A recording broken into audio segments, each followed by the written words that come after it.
Thank you very much, Admiral. This subject gets more and more complicated the more we get into it, because I think when we talk about missile defense, it's important to emphasize we're not only talking about Fort Greely and Vandenberg, we're talking about THAAD, Patriot, and Aegis. You have to understand that from the point of view of this committee, one of the important considerations we have is opportunity cost. This is a tight budget year that we're looking at.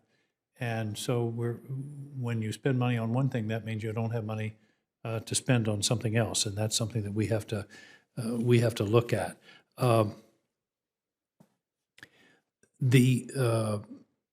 You mentioned something very important, and that is we're developing hypersonic defense.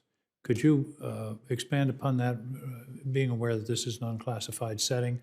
Can we defend a carrier against a hypersonic glide missile today? We have terminal capability today through sea-based. Terminal means in the last stages before it hits the ship. And that's typically where you will start on taking on that kind of threat. It happens to be in the hardest environment, though, right? You're in the atmosphere, you're maneuvering, but we do have that capability deployed today, and we're continuing to improve it. Where we need to go is to take it out in that glide phase, and that's the glide phase interceptor that you'll see in the PB-22 budget. We're all talking about hitting bullets with bullets. What's the role of directed energy, and are we putting sufficient resources into directed energy as an alternative, and frankly, a cheaper alternative, and perhaps a more effective one to deal with a maneuverable incoming missile? Yeah. Thanks, Senator. That's a very tough one to discuss in this environment. I'd love to come see you on that one. There are initiatives there. Just can't talk about it here at this session. Thank you. It is being considered. Yes, sir. General Van Herk, I think you used a term, and I wrote it down. You talked about prying the out of someplace. Am I correct? Is that what you said? Senator, Chairman, that's correct. I did say that. There's lots of data from domain awareness sensors around the globe that all too often is not shared to develop a globally integrated picture that would give us the ability to get further left and give decision space to our senior leaders. I completely agree. And as you know, Goldwater-Nichols was a landmark statute which led us to joint commands, but we don't necessarily have joint data access and capability development. So I hope that's something we might be able to address. But when one of our generals says he has to pry the data out of another agency in order to do his job, I think that tells us we've got a problem we should address. Well, Chairman, I'm encouraged with the department going down. The Secretary just signed the joint all-domain command and control strategy. We're moving forward going down that path. I would also say that we're going to have to look at policy and laws as well, especially within the intel community, of sharing data to ensure that we get a full global picture. Admiral, are you persuaded that the accuracy and the ability of the ground-based interceptors is sufficient to justify the cost? Let me put it in a more difficult question.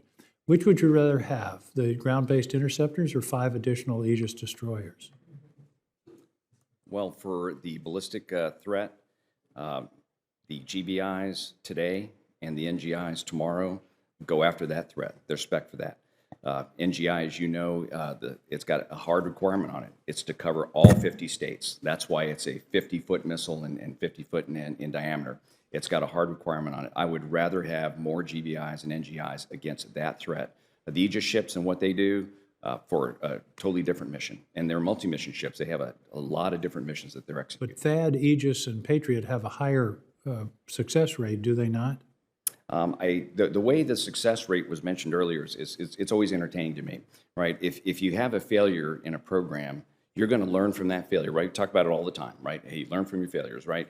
So whenever there is if there's an incoming missile from North Korea and we miss it, right, learning from the failure isn't going to make people feel better. Absolutely not. And so that's why over time you want to improve the program, and then your math really needs to take a look at the current configuration that is in the ground and the current configuration that has been tested against realistic targets. If you add up failures from 1998 into the number, of course you're going to have a lower reliability number using that white world information. I will tell you that the reliability is much higher, and I think that the confidence of the warfighter is based on that.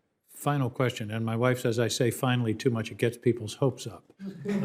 But in this case, final question. You heard Mr. Panda talk about more transparency, clarity on testing, clearer reporting on what exactly the targets are. It could be in a classified setting, but would you support that suggestion that because it seems to me we have a responsibility as the people who are funding and using the taxpayers' money to ensure that these things are going to work. So would you support additional clarity and transparency with regard to testing? Absolutely, Senator. If someone's got a security clearance, I will happily talk to them about that.